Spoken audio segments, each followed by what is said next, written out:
भाग्य का साथ जीवन का परिवर्तन। हमारे सौर परिवार में सबसे शुभ ग्रहों में से एक, जिन्हें देवताओं का गुरु कहा जाता है, और गुरु वह दीपक होता है जो स्वयं तो जलता है लेकिन अपने प्रकाश से पूरे ब्रह्मांड को प्रकाशित करता है, पूरे जगत को प्रकाशित करता है। हमारे भाग्य के कारक, हमारी संतान के कारक, शिक्षा के कारक, ज्ञान के कारक, धर्म और आध्यात्म के कारक, और विशेष करके हमारे भाग्य के कारक देवगुरु बृहस्पति अपना राशि परिवर्तन करेंगे 12 महीनों के बाद, क्योंकि देवगुरु बृहस्पति एक राशि में 12 महीने तक रुकते हैं। 1 मई 2024 का वो दिन होगा जब देवगुरु बृहस्पति अपना राशि परिवर्तन करेंगे। 12 वर्षों के बाद मंगल की राशि मेष राशि से निकल करके शुक्र की राशि वृषभ राशि में इनका राशि परिवर्तन होगा। ऐसे में कुंभ राशि वाले जातकों के जीवन पर इसका क्या प्रभाव देखने को मिलेगा, बृहस्पति किस भाव में विराजमान होंगे, बृहस्पति की दृष्टियां कहां कहां जाएगी, ये सब आज जानेंगे और समझेंगे। और अंत में कुछ महत्वपूर्ण उपाय भी होंगे।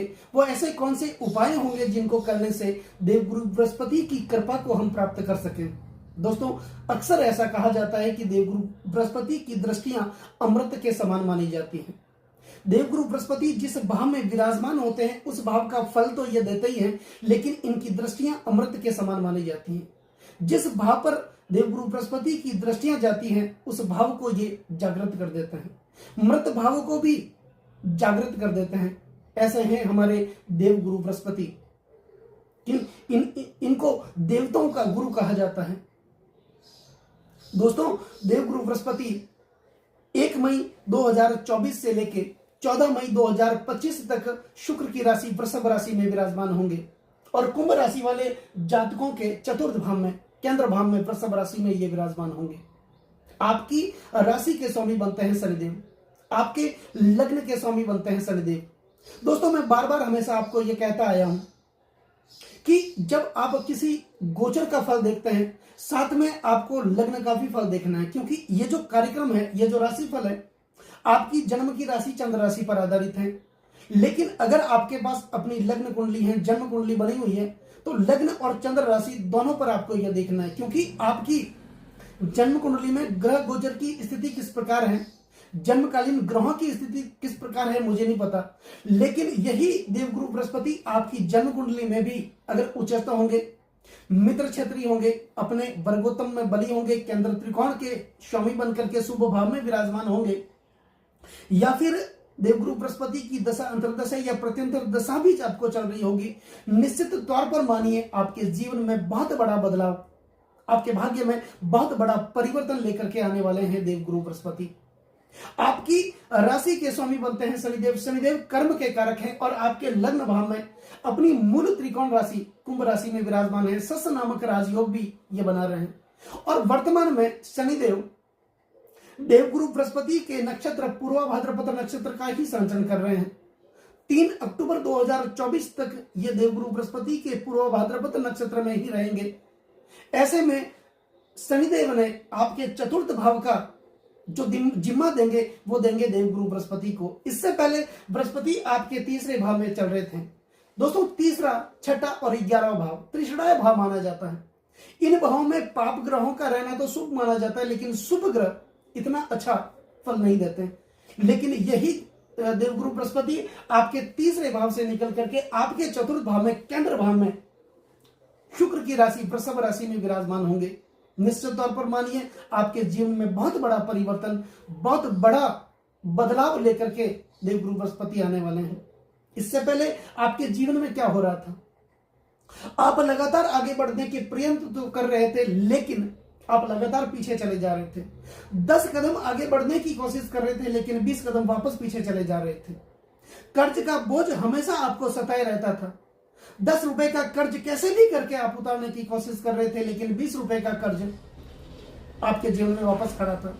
ज्यादातर पैसे आपके कोर्ट कचहरियों में खर्च हो रहे थे, हॉस्पिटल के खर्चों में खर्च हो रहे थे, पारिवारिक स्थिति अच्छी नहीं थी, अपनों के साथ तनाव बना हुआ था, आपके अपने लोग आपका साथ छोड़ करके जा रहे थे। जिन लोगों का साथ आपने सुख दुख में दिया, कंधे से कंधा मिला करके आप साथ देते रहे दुख की घड़ी में, वे ही लोग आपका साथ छोड़ करके चले गए। एक समय आपके जीवन में ऐसा भी आया था कि जीवन आपको अंधकारमय लग रहा था, लेकिन यहीं से देवगुरु बृहस्पति की कृपा होती है, परम पिता परमात्मा की कृपा होती है, और देवगुरु बृहस्पति जब राशि परिवर्तन करते हैं जीवन में कुछ न कुछ बदलाव, कुछ न कुछ परिवर्तन लेकर के आते हैं। क्योंकि बृहस्पति हमारे सौर परिवार में सबसे शुभ ग्रहों में से एक माने जाते हैं, जिनके पास सबसे ज्यादा कारक तत्व है वो है हमारे देवगुरु बृहस्पति। कुंभ राशि वाले जातकों के चतुर्थ भाव में ये विराजमान रहेंगे। दोस्तों, केंद्र में विराजमान रहेंगे।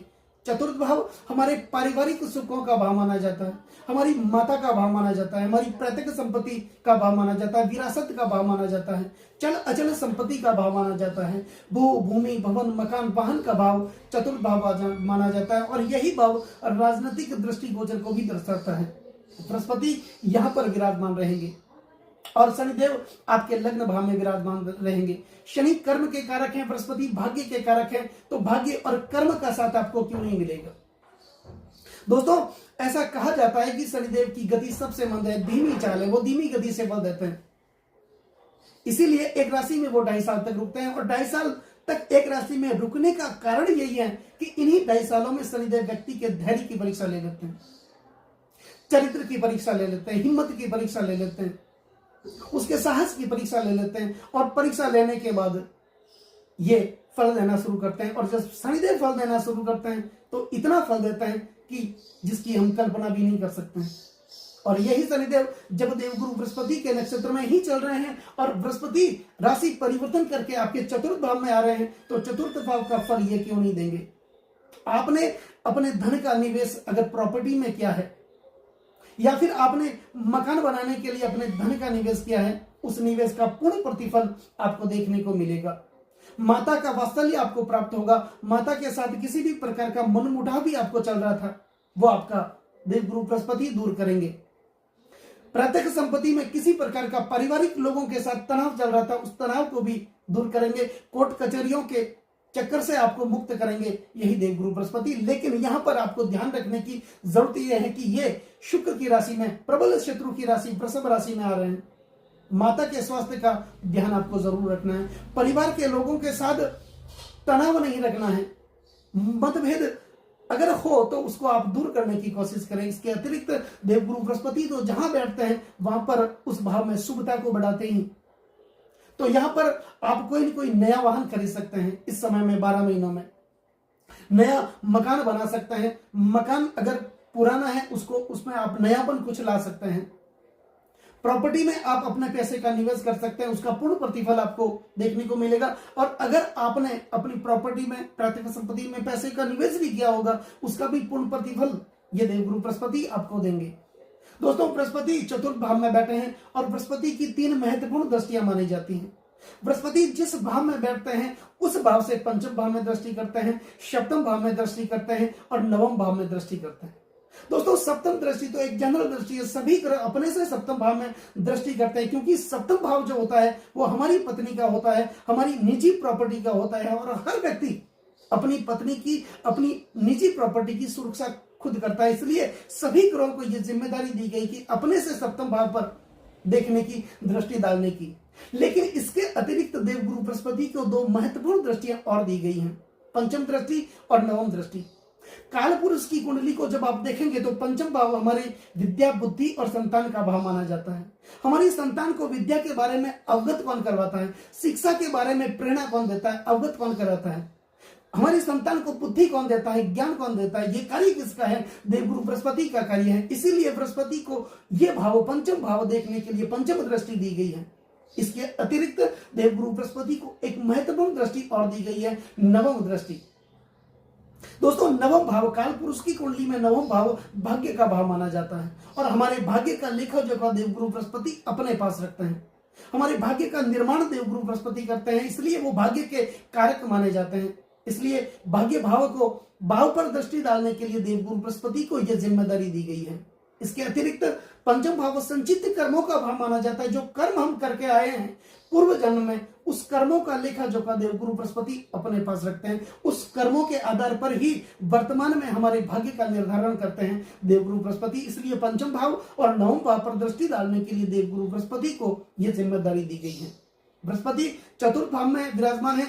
चतुर्थ भाव का फल तो प्रदान करेंगे ही, लेकिन इसके अतिरिक्त बृहस्पति की पंचम दृष्टि आपके अष्टम भाव पर जा रही है। दोस्तों, अब आप कहेंगे अष्टम भाव तो त्रिक भाव माना जाता है, लेकिन लग्न से अष्टम होने के कारण अष्टम भाव मारक भाव है, और मारक भाव में कोई भी ग्रह बैठ करके मार्केस बनते हैं जो मृत्यु तुल्य दुखों का कारण बनते हैं, यह हम सुनते आए हैं। लेकिन जब देवगुरु बृहस्पति की दृष्टियां तो अमृत के समान मानी जाती हैं, उस भाव को जागृत करती है, उस भाव की समस्याओं को का समाधान करती है देवगुरु बृहस्पति की दृष्टियां। तो यहां पर अष्टम भाव प्राप्ति का भाव माना जाता है, हमारा अपनी प्राप्ति, हमारा अपना परिवर्तन। तो कुछ न कुछ जब इनका गोचर परिवर्तन हुआ है, कुछ न कुछ परिवर्तन, कुछ न कुछ प्राप्ति तो ये देंगे।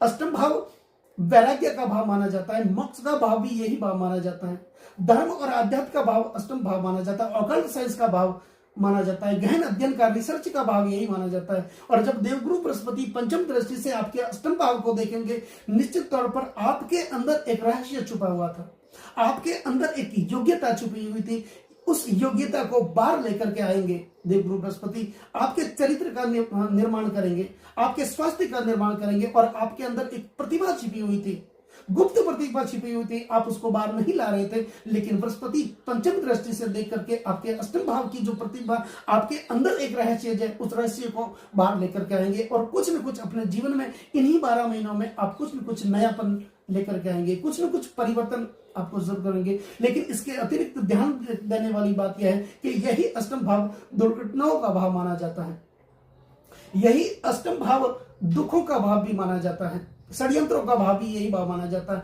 आपके विरुद्ध कोई न कोई षड्यंत्र हो सकता है, या फिर कोई न कोई दुर्घटना हो सकती है, तो इसके लिए सावधान आपको रहना है। देवगुरु बृहस्पति तो आपको सचेत करेंगे, आपको ज्ञान देंगे, आपको उकसाएंगे अच्छा कर्म करने के लिए, लेकिन आप अपने कर्मों के द्वारा, अपने कृत्यों के द्वारा दुखों को आमंत्रित करते हैं। तो इसमें देवगुरु बृहस्पति क्या करेंगे? सावधान आपको रहना है, काम आपको करना है, उस काम पर निरंतर आपको प्रयत्न करना है। वाहन चलाते समय आप सावधानी रखें, नशे से आप दूर रहें, गलत लोगों से दूर रहें, गलत आचरण से दूर रहें, गलत चरित्र से दूर रहें। निश्चित तौर पर मानिए कुछ न कुछ नई प्राप्ति, नया परिवर्तन यही देवगुरु बृहस्पति आपको देंगे। इसके अतिरिक्त बृहस्पति सप्तम दृष्टि से आपके दसम भाव को देखेंगे, यह बृहस्पति की सीधी दृष्टि है। मंगल की राशि को देखेंगे और आपके दसम भाव के स्वामी बनते हैं मंगल बृहस्पति के परम मित्र माने जाते हैं। और बृहस्पति जब अपनी सप्तम दृष्टि से दसम भाव को देखेंगे, दसम भाव आपका अपना कार्य क्षेत्र का भाव माना जाता है, आपके अपने कर्मों का भाव माना जाता है, आपके रोजगार का भाव माना जाता है, पद और पदोन्नति का भाव माना जाता है, प्रमोशन का भाव माना जाता है, ऊंची पदवी, मान, मर्यादा और प्रतिष्ठा का भाव यही माना जाता है। निश्चित तौर पर देवगुरु बृहस्पति की जब सप्तम दृष्टि आपके दसम भाव पर होगी, आपके जीवन में कोई न कोई उच्च पद आपको मिलेगा जिसके आप असली हकदार हैं। कोई न कोई प्रतिभा आपके निकल करके बाहर आएगी, बड़े बड़े लोगों के साथ आपका उठना बैठना होगा, बड़े बड़े लोगों से आपका संपर्क बनेगा, आपकी इच्छाएं पूरी करेंगे, आपके सपने पूरी करेंगे देवगुरु बृहस्पति, जो कई वर्षों से, कई महीनों से दबी हुई थी। आपके रोजगार में कोई न कोई नया परिवर्तन लेकर के आएंगे। आप जो कर्म कर रहे थे उस कर्मों का पूर्ण प्रतिफल आपको नहीं मिल रहा था, लेकिन यहां पर देवगुरु बृहस्पति की दृष्टि होने से आपके कर्मों का पूर्ण प्रतिफल आपको देखने को मिलेगा। दोस्तों, इसके अतिरिक्त बृहस्पति की नवम दृष्टि आपके द्वादश भाव पर जा रही है। द्वादश भाव हमारे अपने निवेशों का भाव माना जाता है। द्वादश भाव अन्यत्व और परत्व का भाव माना जाता है। अन्यत्व और परत्व का मतलब ही यही होता है कि शादी के बाद अन्य या पराये से बद संबंध का बन जाना। अगर ऐसा होता है तो दाम्पत्य जीवन चलता नहीं है। लेकिन बृहस्पति की जब नवम दृष्टि आपके द्वादश भाव पर होगी, आपके जीवन में आपके चरित्र का निर्माण करेगी। आप अपने जीवन को समझने की कोशिश करेंगे, परिवार को समझने की कोशिश करेंगे, पति और पत्नी को समझने की कोशिश करेंगे कि इनके बिना जीवन की गाड़ी चल नहीं सकती, गृहस्थी की गाड़ी चल नहीं सकती। यह ज्ञान बृहस्पति आपको देंगे। हाँ, द्वादश भाव आपके खर्चों का जरूर माना जाता है, खर्चे तो होंगे, लेकिन बृहस्पति की दृष्टि होने से वो खर्चे अलग कार्यों में, शुभ कार्यों में, मांगलिक कार्यों में होंगे। लेकिन गलत खर्च होने से पहले ही आपके अपने धन का निवेश कहाँ करना है, किस कार्य में अपने पैसों को लगाना है, बच्चों के एजुकेशन में, बच्चों की शादियों में, प्रॉपर्टी में, मकान बनाने में, अच्छे कार्यों में अगर आपको पैसा लगाना है, यही देवगुरु बृहस्पति जब नवम दृष्टि से आपके द्वादश भाव को देखेंगे, ये आपको प्रेरणा देंगे कि आप अपने धन का निवेश अच्छे कार्यों में करें। लेकिन जानबूझकर अगर आप आफत मोल लेते हैं, ये जिम्मेदारी फिर आपकी बनती है। तो दोस्तों, कुंभ राशि वाले जातकों के लिए देवगुरु बृहस्पति का राशि परिवर्तन कई मायनों में देखा जाए तो बहुत अच्छी स्थिति का निर्माण कर रहे हैं, क्योंकि वैसे भी बृहस्पति को देखें तो आपके धनेश बनते हैं और आपके लाभेश बनते हैं। धनेश और लाभेश का केंद्र भाव में विराजमान हो जाना, चतुर्थ भाव में विराजमान हो जाना धन की दृष्टि से और लाभ की दृष्टि से काफी महत्वपूर्ण माना जाएगा। धन से ही तो लाभ की प्राप्ति होती है। जब धन होगा, लाभ होगा, इससे ही तो जीवन का निर्माण होगा। लेकिन यही भाग्य से धन की प्राप्ति होगी। यहां पर आपके सपने पूरे होंगे और आपके जो इनकम है उसके स्रोत आपके लिए बढ़ेंगे। इनकम के नए नए स्रोत आपके लिए उत्पन्न होंगे, आय के नए नए अवसर आपके लिए उत्पन्न होंगे। और धन भाव के स्वामी देवगुरु बृहस्पति जब आपके चतुर्थ भाव में बैठेंगे, आप अपने धन का निवेश प्रॉपर्टी में करेंगे, प्रत्यक्ष संपत्ति में करेंगे, संपत्ति को अर्जित करने में करेंगे, कुटुंब और परिवार का साथ आपको मिलेगा। आपकी वाणी में एक अलग प्रकार का मिठास देखने को मिलेगा। आप अपनी वाणी कुशलता के कारण कठिन से कठिन कार्य को भी आसानी से पूर्ण कर पाएंगे। इससे पहले आप कहना कुछ और चाह रहे थे, लोग सुनना कुछ और चाह रहे थे, विपरीत परिस्थितियां चल रही थी। लेकिन देवगुरु बृहस्पति के इसी राशि परिवर्तन के साथ कुंभ राशि वाले जातकों के जीवन में बहुत बड़ा परिवर्तन लेकर के देवगुरु बृहस्पति आएंगे। दोस्तों, कैसा लगा ये वीडियो? अगर ये वीडियो आपको अच्छा लगा हो, मेरा समझाने आपको सार्थक लगा हो, मेरे समझाने का तरीका आपको सार्थक लगा हो, तो इस वीडियो को आप आगे से आगे शेयर जरूर करें। बेल आइकन बटन को दबाना बिल्कुल भी ना भूलें, ताकि मेरे आने वाले और भी नए नए वीडियो के नोटिफिकेशन आप लोगों तक पहुंच सके। और चैनल को सब्सक्राइब जरूर करें। दोस्तों, देवगुरु बृहस्पति के कुछ उपाय करने की जरूरत है, ताकि इन्हीं देवगुरु बृहस्पति की कृपा को और भी हम प्राप्त कर सकें। गुरुवार के दिन किसी भी शुभ कार्य के लिए आप घर से बाहर निकलें, ललाट पर चंदन और केसर का तिलक जरूर करें। हो सके तो बृहस्पतिवार का व्रत आप जरूर करें। विष्णु मंदिर में जाकर के पीले पुष्प आप जरूर चढ़ाएं। हल्दी की 5 गांठें गुरुवार के दिन पीले रेशमी वस्त्र में बांधकर अपने सर के ऊपर 11 बार घुमा करके बहते हुए जल में अप्रवाहित जरूर करें। यह आप जरूर करें। निश्चित तौर पर हो सके तो विष्णु सहस्त्र का गुरुवार के दिन आप पाठ करें, पाठ करना शुरू कर दें। गुरुदेव की कृपा आप लोगों पर हमेशा बनी रहेगी। नमस्कार दोस्तों।